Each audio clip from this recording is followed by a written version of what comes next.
Commissioner डेरा गाजी खान असदुल्ला फैज की ज़ेरे सदारत इजलास मुनक्किद हुआ। इजलास में ट्राइबल एरिया डेवलपमेंट अथॉरिटी के मनसूबों का जायजा लिया गया। डिप्टी प्रोजेक्ट डायरेक्टर इशफाकुर रहमान ने ब्रीफिंग दी। 2014 से 30 अप्रैल 2019 तक डेरा गाजी खान और राजनपुर इजला के कबायली इलाकों में काम किया गया।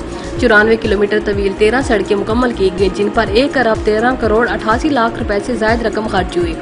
177 किलोमीटर तवील सड़कों पर काम जारी है, जिन पर 2 अरब 10 करोड़ 55 लाख रुपए से ज्यादा रकम खर्च होगी। कबायली इलाकों में 72 करोड़ रुपए से 50-50 वाट के 21,339 सोलर पैनल फराम किए गए।